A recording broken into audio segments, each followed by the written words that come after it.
80세가 넘은 사람이라면 더 이상은 자제할 필요도 무리할 필요도 없다. 지금까지 열심히 살았다면 80세 이후부터는 자기의 즐거움을 위해 사는 것이 현명한 일이다. 즐길 수 있어야 100세 인생이다.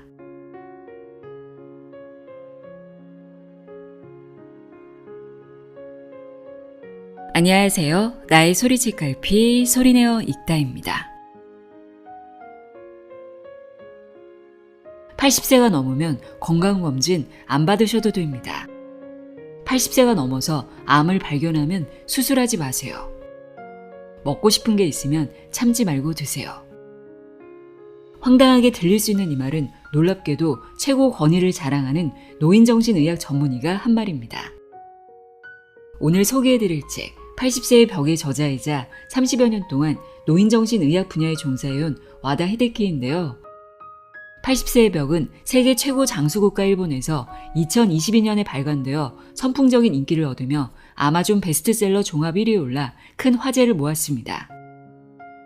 이 책에는 행복한 장수법에 대한 기존의 상식과 편견을 깨뜨리는 내용들이 많습니다.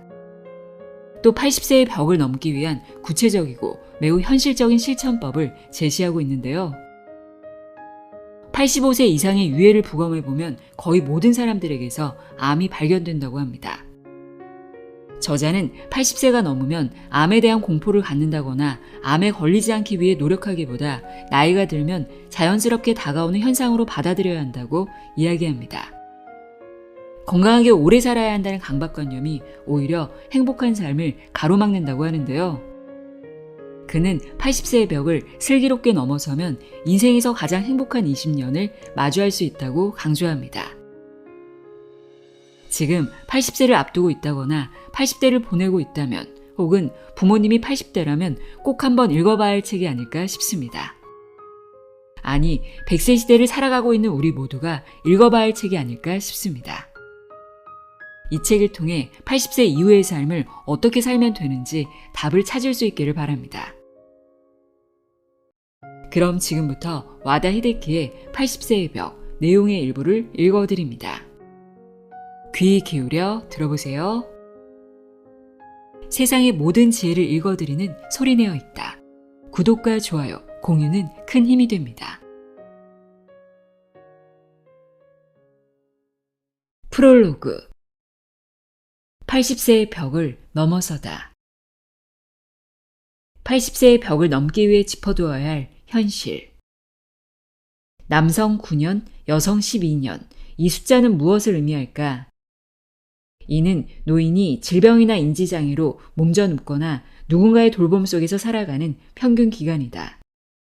물론 원해서 자리 보존하는 사람은 없다.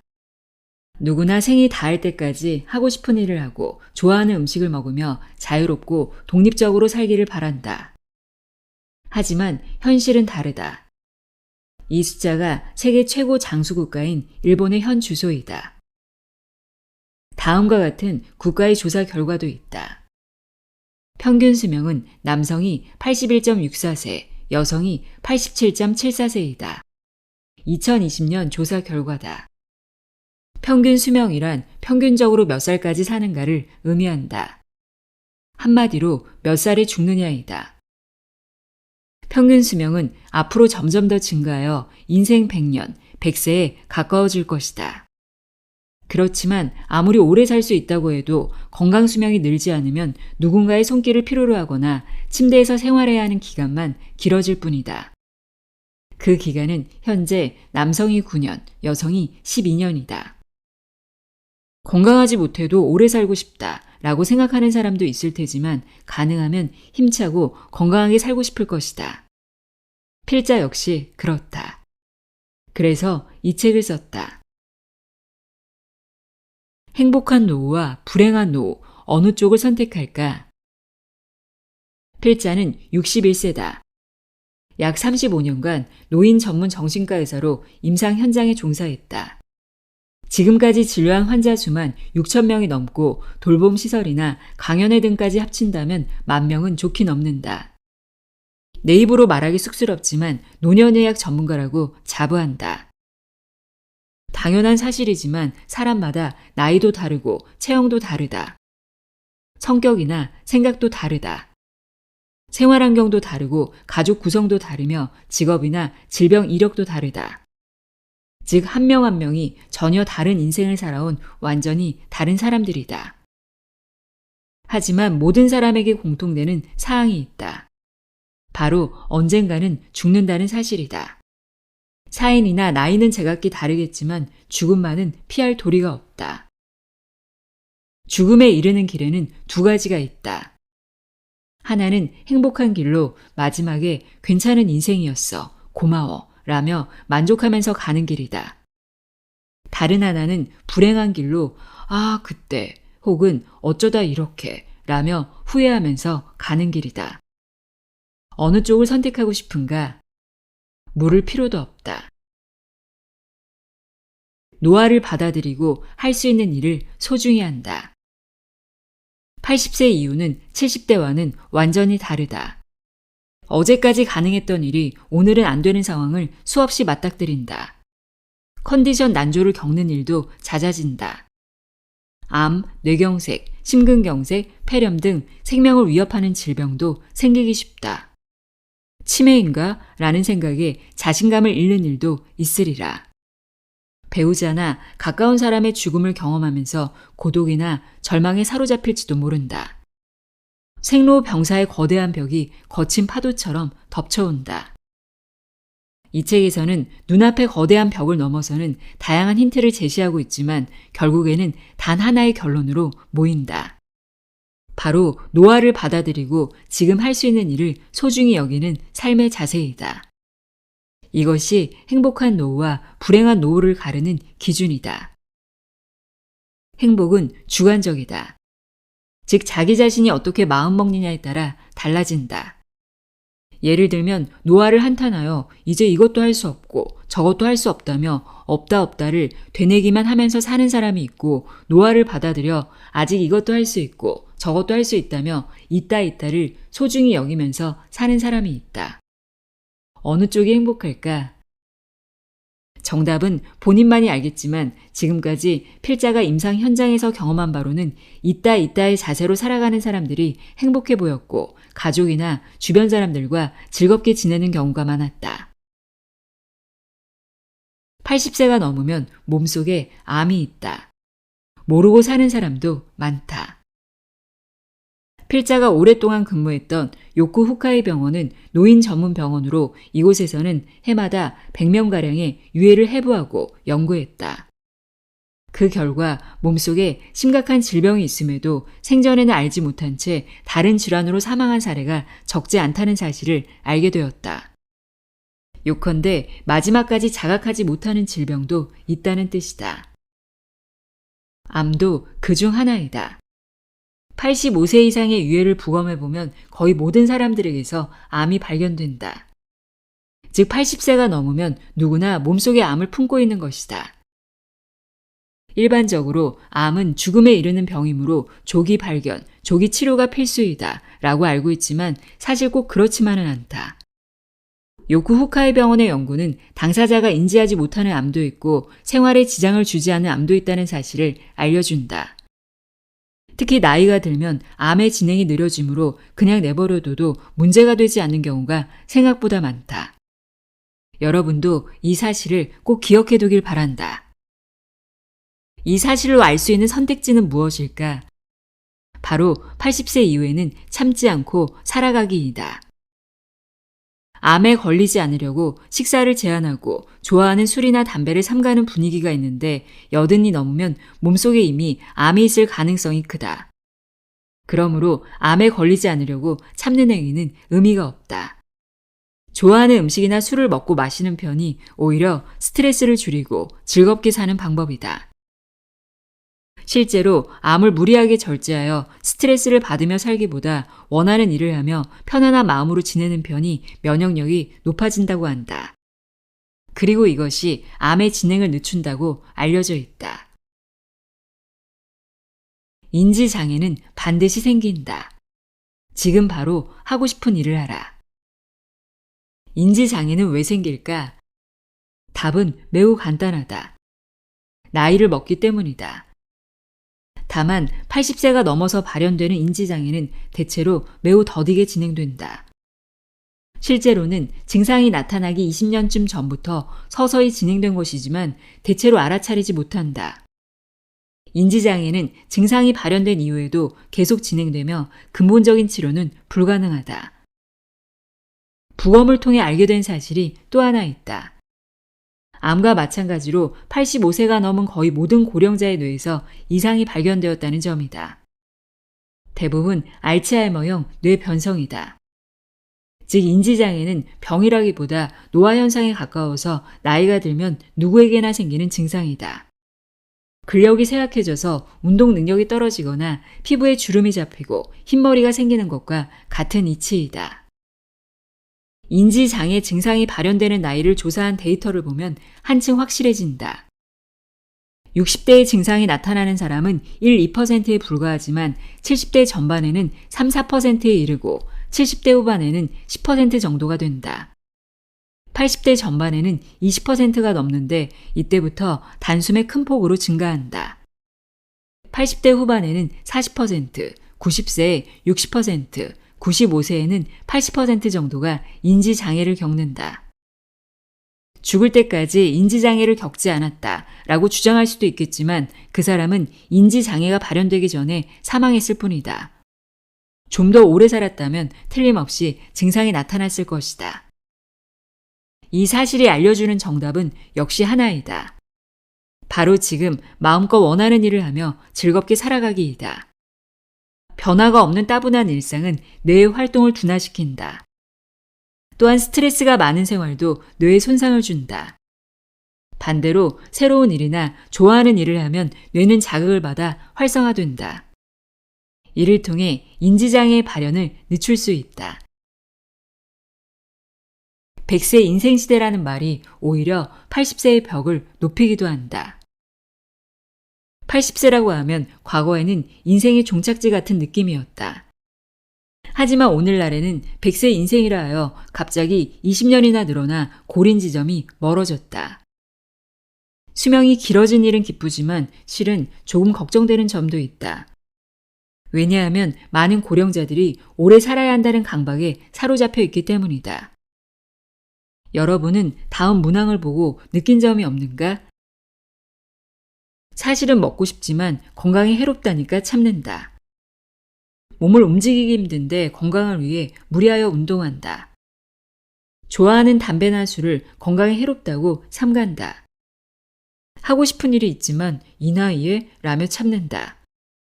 효과를 느끼지 못하면서도 오래 살려는 마음에 계속 약을 먹는다. 80세가 넘은 사람이라면 전부 자제할 필요도 무리할 필요도 없는 일들이다. 더 정확히는 자제해서도 안 되고 무리해서도 안 되는 일들이다. 60대 정도라면 분명 효과가 있는 방법이겠지만 80세가 되어서까지 참을 필요는 없다. 절제, 운동, 걱정, 신경 쓰기.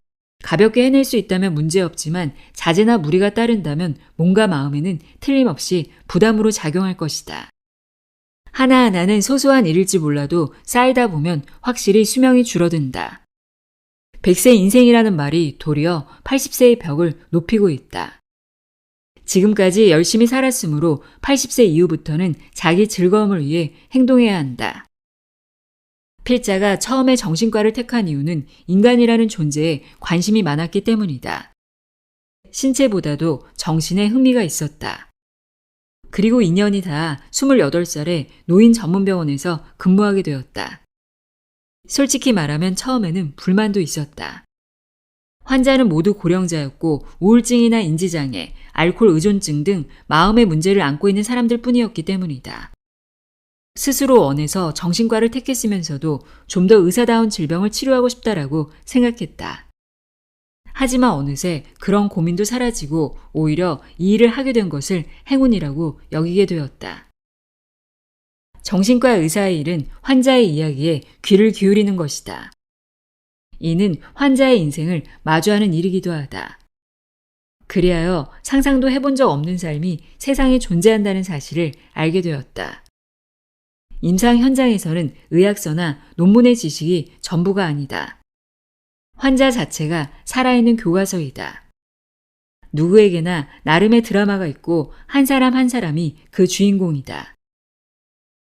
마음의 병을 만드는 불운이나 불행은 누구에게나 일어날 수 있다. 환자들을 접하면서 필자는 인간은 누구나 오직 하나뿐인 존재이며 인생에는 우열이 없다는 사실을 깨닫게 되었다. 사람의 마음을 다루는 전문가로서 환자를 어루만져야 할 의사가 반대로 환자들에게 깊은 가르침을 받게 된 것이다. 불교에서 말하는 생로병사와는 다른 관점에서 인생을 생각하게 되었다. 이 책에는 지금까지 임상 현장에서 배운 지혜가 빼곡히 담겨 있다. 여기까지 키워준 환자들에게 감사드리며 은혜를 갚는다는 마음으로 깨우친 바를 전하려 한다. 노부모가 있는 40대, 50대, 60대라면 꼭 읽어보길 바란다. 오래 살아주신 부모님께 감사를 전하자. 80세가 넘으면 건강검진은 하지 않아도 된다. 필자는 현직 의사지만 현대 의료에 대해서는 조금 회의적인 부분이 있다. 자세한 이유는 차차 설명하겠지만 한마디로 많은 의사가 숫자만 보고 환자는 보지 않는다고 생각하기 때문이다. 그 전형적인 예가 건강검진이다. 일본인의 평균 수명이 처음으로 50세를 넘긴 시기는 1947년이었다. 당시 남녀의 평균 수명 차이는 3살 정도였는데 지금은 6살로 벌어졌다. 어딘가 좀 이상하다. 어째서 여성의 평균 수명은 증가했는데 남성은 그대로일까? 그 이유 중에 하나에 일본인의 건강검진 신앙이 있다고 생각한다. 대부분의 회사에서 정기 건강검진이 이루어지기 때문에 예전에는 남성이 건강검진을 받을 비율이 압도적으로 높았다. 건강검진이 장수로 이어진다면 남녀의 수명은 역전되었을 법도 한데 오히려 남녀 간의 차이는 더 벌어졌다. 결론적으로 건강검진이 별 의미가 없다는 뜻이다. 물론 건강검진을 통해 암 등을 조기 발견하기도 한다. 검진으로 목숨을 구하는 사람도 있으리라. 그러나 건강검진의 기준이 되는 정상 수치가 정말로 정상인지는 의심해 볼 여지가 있다. 어떤 수치가 정상인지는 사람마다 다 다르기 때문이다. 일반적으로 대학병원 등지에서 근무하는 의사는 검사의 수치만 보고 환자는 보지 않는다. 눈앞에 환자의 몸에서 일어나는 현상보다는 정해진 수치를 더 중시하기 때문이다. 오랫동안 노년의료 현장에 종사한 경험으로 볼 때 특히 80세 이상의 고령자에게는 문제가 더 심각하다. 수치를 정상에 맞추려고 약을 먹다가 건강을 해치는 사람이 있는가 하면 잔존 능력을 잃거나 수명을 단축하는 사람까지도 있다. 장기별 진료의 문제점. 80세 이후에는 통합관리가 필요하다. 일본의 의료는 기본적으로 장기별 진료 방식이다. 그래서 종합적인 관점이 아니라 의사가 전문으로 하는 특정 장기의 상태에 따라 진단한다. 의사는 건강 전문가가 아니라 장기 전문가이다. 의사가 병이 낫는다라고 할 때는 장기의 상태가 좋아진다는 뜻이다. 최근에는 종합적인 관점에서 질병을 보는 통합 진료도 늘고 있지만 전체적으로 보면 여전히 소수이다. 장기별 진료를 나쁘다고만은 할 수 없지만 80세가 넘은 고령자에게는 좋지 않은 결과를 초래할 가능성이 크다. 예를 들면 순환기 내과 의사는 환자에게 콜레스테롤 수치를 떨어뜨려야 합니다. 라고 말한다. 동맥경화를 일으키기 쉽고 심근경색이나 뇌경색으로 사망하는 사람이 증가하는 추세이기 때문이다. 그러나 콜레스테롤 수치를 떨어뜨리면 면역 기능이 저하된다. 그러면 암의 진행이 빨라지거나 감염증에 쉽게 노출될 수밖에 없다. 결국 혈관계 질환으로 사망하는 사람은 줄어들지만 암이나 폐렴으로 사망하는 사람은 늘어나게 되는 것이다. 실제로 콜레스테롤 수치가 약간 높은 사람이 오래 산다는 조사 결과는 많아도 그 반대는 거의 없다. 나이가 들면 장기 기능이 전반적으로 떨어진다. 하나의 장기를 치료하더라도 다른 쪽에 문제가 생기는 경우가 적지 않다. 치료한 장기는 좋아졌지만 전체적으로 보면 건강이 나빠졌다고 하는 모순된 결과도 종종 발생한다. 약은 필요한 만큼만, 과다 복용은 독이다. 장기별 진료의 문제점은 많은 양의 약으로도 드러난다. 예를 들면 검사 결과 혈압이 높다며 순환기 내과에서 혈압 강화제를 처방한다. 비뇨가 있어 의사에게 가면 비뇨기과에서도 약을 준다.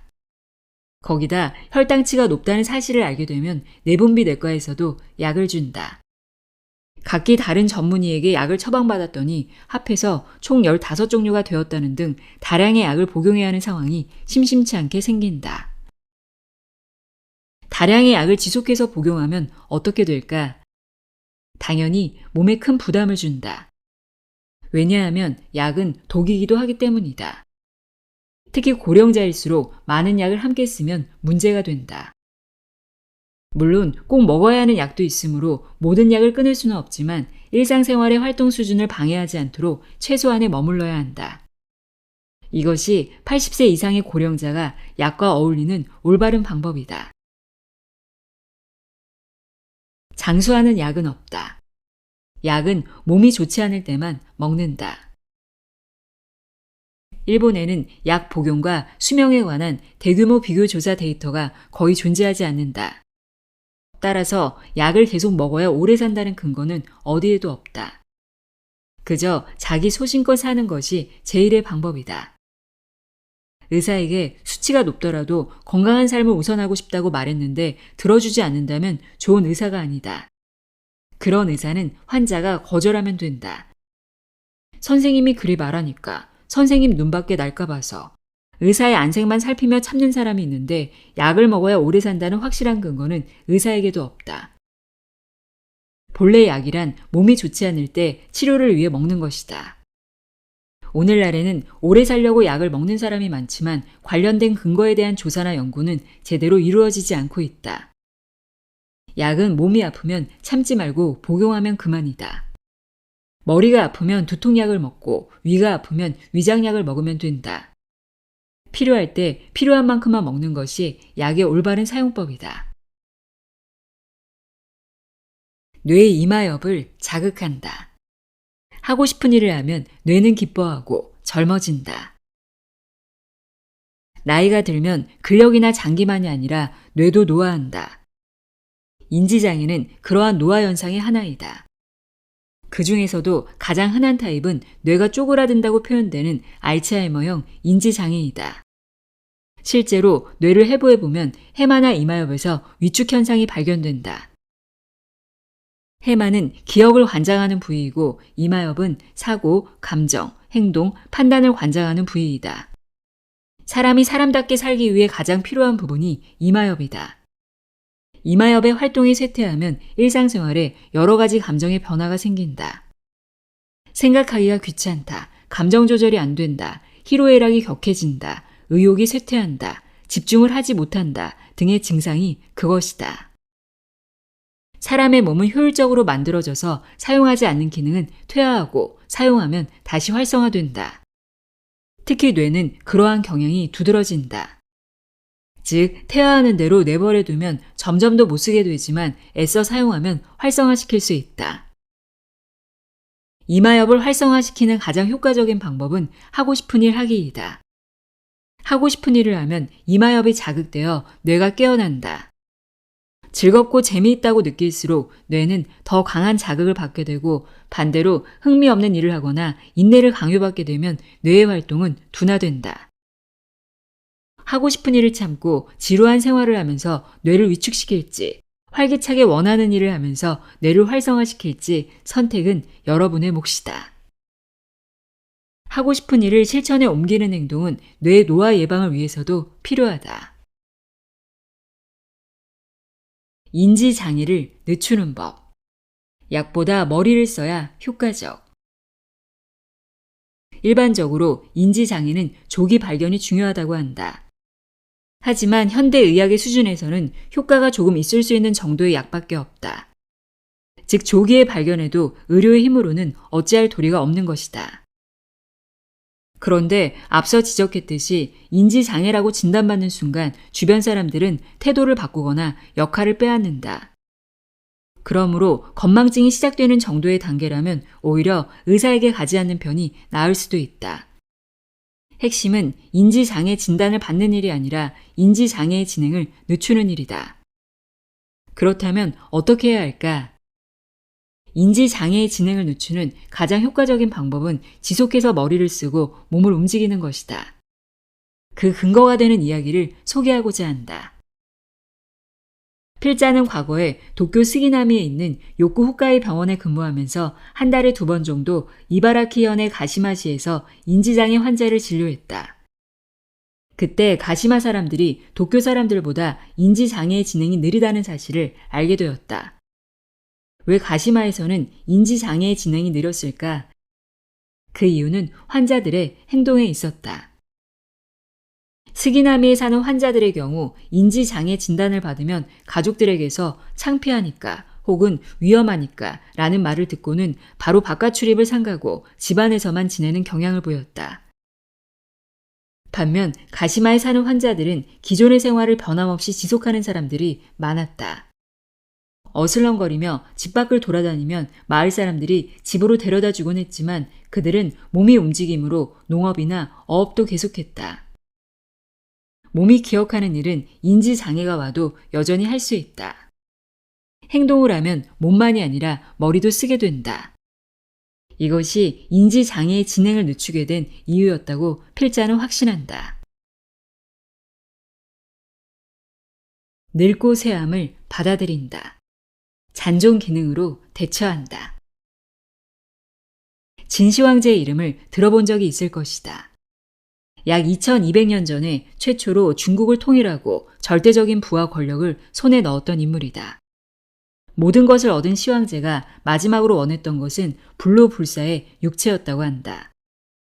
그는 각지에서 특효약을 가져오게 하는 등 온갖 수단을 동원했지만 끝내 소원을 이루지 못했다. 마지막에는 불사의 효과가 있다고 알려진 수은을 넣은 약을 먹다가 사망하게 된다. 아주 옛날 이야기지만 뛰어난 의인조차도 늙음과 죽음 앞에서는 냉정함을 유지하지 못했다는 것을 알 수 있다. 어찌 보면 우리같이 평범한 사람들이 늙음과 죽음을 두려워하고 회피하려는 것은 당연한 일일지도 모른다. 하지만 늙고 쇠함은 반드시 다가온다. 그때는 어찌해야 할까? 노쇠를 받아들이고 잔존 기능으로 대처한다. 이것이 지금까지 만나온 수많은 고령자들 가운데 행복한 노후를 보내는 사람들로부터 배운 방법이다. 오늘 건강하게 걷는 사람이 1년 후에도 그러리라는 보장은 없다. 그렇다고 해서 걷지 않는 생활만을 계속하다 보면 전혀 걷지 못하게 된다. 남은 기능을 쓰지 않으면 순식간에 쇠약해지는 것이 80세가 넘은 고령자의 무서운 현실이다. 82에서 83세 무렵에 급격하게 쇠약해지는 사람들이 있는데 이들은 대개 80세를 계기로 많은 일을 그만둔 사람들이다. 질병이나 부상으로 어쩔 수 없이 그만둔 사람도 있지만 별다른 이유 없이 집안에만 머무는 사람 중에도 움직이지 못하게 된 사람이 많이 있다. 아직 할 수 있는 일을 스스로 포기하고 아무것도 할 수 없는 몸이 된다. 이 얼마나 안타까운 일인가. 지금부터는 잔존 기능을 남기는 힌트를 소개해 보려 한다. 전부 실천할 필요는 없다. 한두 가지라도 해볼까 하는 마음이 든다면 시도해보자.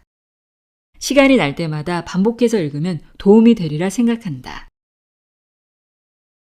걷는다. 걷지 않으면 못 걷게 된다. 80대에게 가장 추천하는 운동은 걷기이다. 걷기는 다리의 노화를 예방해줄 뿐만 아니라 심장의 펌프 기능도 강화해준다. 그러면 뇌나 몸의 구석구석에 있는 세포에도 충분한 양의 혈액이 도달한다. 또한 걷기 위해 외출하여 햇볕을 쬐면 행복 호르몬이라 불리는 뇌내 전달 물질이 분비된다. 하루에 30분 걷기가 이상적이다. 아침, 점심, 저녁으로 10분씩 나누어 걸어도 상관없다. 지팡이나 보행기 사용도 좋은 방법이다. 운동은 몸이 힘들지 않을 정도로만.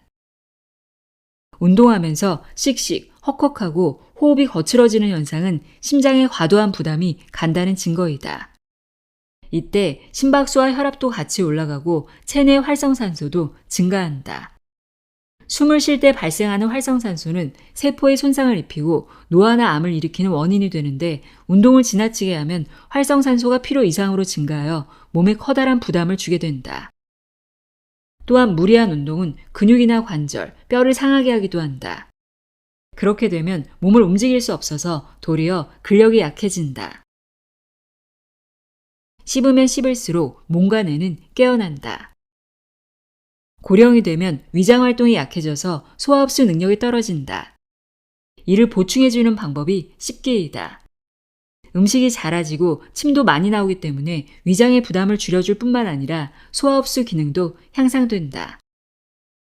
또한 충분히 씹어서 턱 주위의 근육인 깨물근을 움직이면 뇌에도 자극이 간다. 나아가 충치나 치주염, 흡인 폐렴의 예방에도 효과적이다. 꼭꼭 씹으면 포만감을 높이는 효과가 있어서 과식을 방지하고 적당량을 섭취할 수도 있다. 기억력은 나이 때문이 아니라 쓰지 않아서 떨어진다. 일반적으로 고령이 되면 기억력이 저하된다고 한다. 이를 부정하기는 쉽지 않지만 무조건 나이가 들면 기억력이 떨어진다라고 단정할 수는 없다. 왜냐하면 젊은 사람이라 하더라도 기억력이 떨어졌다라고 자기암시를 하면 기억력이 저하되기 때문이다. 기억력은 나이가 들어서가 아니라 기억할 마음이 없어서 떨어진다. 기억해야지 라는 의욕이 상실되어 기억하지 못하게 되는 것이다. 이를 예방하기 위해서는 기억력이 떨어졌다고 한탄하지 말아야 한다. 그리고 바로 기억나지 않는다고 바로 포기하지 말고 기억의 실마리를 더듬어서 떠올리려 노력해야 한다. 몸의 근육은 사용하지 않으면 쇠퇴한다. 뇌도 마찬가지이다. 끊임없이 사용해야 퇴화하지 않는다. 약을 점검하자. 참고 먹을 필요는 없다. 약은 독이다. 단순한 반어적 표현이 아니라 많은 의사들이 종종 놓치는 진실이다. 확실히 약은 증상을 개선하지만 약을 먹어야 오래 사는지는 알 수 없다. 모든 약을 끊으라는 말은 아니지만 적어도 검사 수치가 나쁘다라며 처방된 약은 80세가 지난 고령자라면 다시 고민해 보도록 하자. 의사가 말하는 정상 수치에 너무 얽매이지 않아도 된다. 일상생활의 활동 수준이 떨어지지 않을 정도로만 약을 복용하길 권한다. 만약 약을 먹고 몸이 좋지 않다라고 느낀다면 참고 먹을 필요가 없다. 혈압, 혈당치는 낮추지 않아도 된다. 혈압, 혈당치, 콜레스테롤 수치를 내리는 약은 동맥경화를 예방하거나 심근경색, 뇌경색, 뇌졸중 등의 위험을 낮추는데 효과가 있다. 그러나 80세가 넘은 고령자가 이 약을 복용하면 몸이 나른해지거나 머리가 멍해지는 등 활력을 잃는 경우가 생긴다. 또한 면역 기능이 떨어져서 감염증이나 암의 발병 위험이 높아질 우려도 있다. 즉, 혈관계 질병과 그 밖의 질병 가운데 어느 쪽을 선택하느냐의 문제가 생기는 것이다. 필자는 건강하게 오래 살고 싶다면 혈압, 혈당치, 콜레스테롤 수치를 약으로 정상치까지 떨어뜨리지 않는 편이 낫다라고 생각한다. 좋아하는 일을 한다. 싫어하는 일은 하지 않는다. 좋아하는 일을 하고 싫어하는 일은 하지 않는 것. 이것은 80세가 넘은 고령자의 기본 자세이다. 사실은 하고 싶은데 참는다. 혹은 사실은 하기 싫은데 참는다와 같은 태도는 지금 당장 그만두길 권한다. 80대는 어느 날 갑자기 움직이지 못하게 될 위험을 항상 안고 있기 때문이다. 아, 그때 할 걸 그랬다 라고 후회하는 일이 없도록 하루하루를 알차게 보내자. 먹고 싶으면 먹어라. 통통한 편이 적당하다. 거듭 말하지만 세상의 수많은 데이터가 조금 살찐 사람이 오래 산다는 결과를 보여주고 있다. 80세가 지난 고령자는 대사증후군을 걱정하기보다는 통통한 상태를 유지할 수 있도록 먹고 싶은 음식을 먹어야 한다. 조금씩 자주가 딱이다. 80대가 되면 자유로운 시간이 늘어나지만 반대로 근력이나 장기의 기능은 떨어진다. 이런 모순되는 상황을 해결하는 방법이 조금씩이다. 조금씩 먹고 조금씩 걷고 조금씩 자는 것이다. 예를 들면 한꺼번에 배불리 먹지 말고 조금씩 먹는다. 한 번에 내리 30분을 걷지 말고 아침, 점심, 저녁으로 10분씩 나누어 걷는다. 시간은 충분하므로 무리하지 말고 조금씩 자주 생활하는 방식으로 전환해야 몸과 마음이 편안해진다. 인간관계를 점검한다. 싫은 사람과는 어울리지 말라.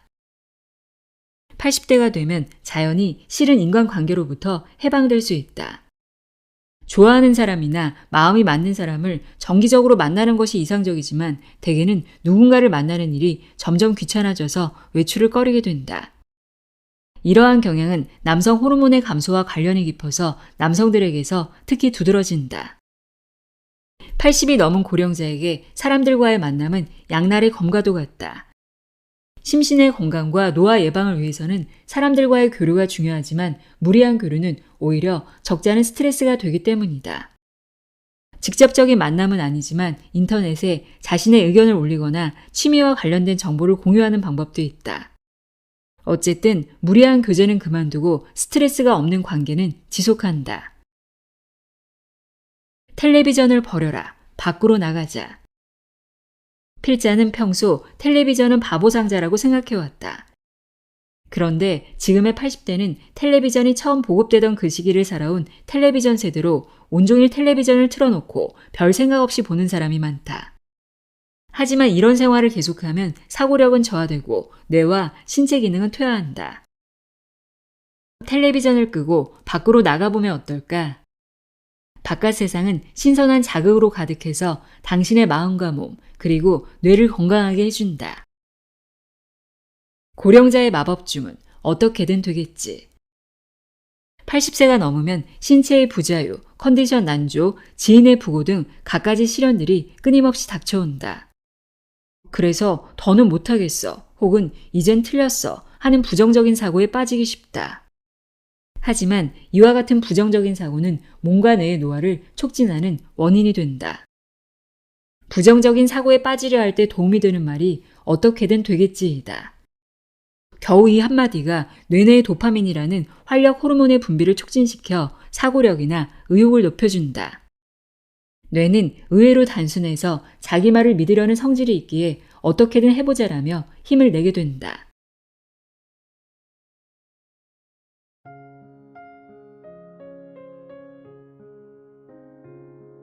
(80세의 벽) 읽어드렸습니다.